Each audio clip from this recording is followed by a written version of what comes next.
Hi students! So today we're going to be going over our weather graph that we've been doing for the past couple of days. My weather graph is online. So here's the data that I've been collecting from the 2nd of April to the 21st of April. And you can see the top part of the days that I've collected are all scattered across the 4 different categories. And then below, you can see that they're all in one column. They're all in the sunny column, which is kind of interesting. It means that there's a pattern of the weather during the month. And you can see towards the end, it started to have a consistent sunny day. So one thing that's really important to include in your weather graph is the day's date, right? Why is it important to include that? Well, if I don't have today's date, then how will I know what today's weather was? So 4 stands for the 4th month, right? January, February, March, April. So it's April. April 2nd, the 2nd day of April. I knew that the 2nd day of April was cloudy because I marked that. And that the 3rd day of April was also cloudy because I marked that one too.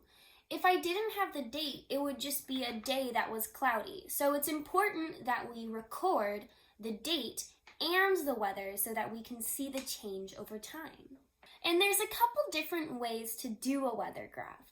The way we did it, we had a list like a chart with our symbols and weather words at the top, and then our dates at the side. But another way you can do a weather graph is you can have a calendar and then draw in the symbols every day. Now, one thing that we're not doing in our weather graph is we're not adding in the temperature every day. So a meteorologist, someone who studies the weather, would probably add in some extra details like the temperature of the day, how the weather changed throughout the day, how fast the air was moving, if there was a lot of wind or not. And there are lots of different ways to record weather. This one is recorded hour by hour, and you can see the weather change throughout the day. At 6 a.m. it was 16 degrees, and at 4 p.m. it was 29. Now, this weather graph is of a week, so you can see how the weather changed throughout the week, and you can see which days were the hottest and which were the coolest. This weather graph, you can see 2 weeks, and here you're starting to notice the patterns of how the weather changes day by day. And soon you can record the whole entire month and see what kind of weather you had all month long, and see if your predictions about the patterns were true.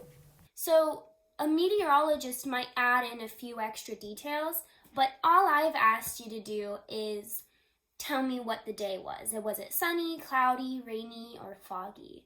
How would you describe today's weather? So I would describe today's weather as bright, and the sun is shining.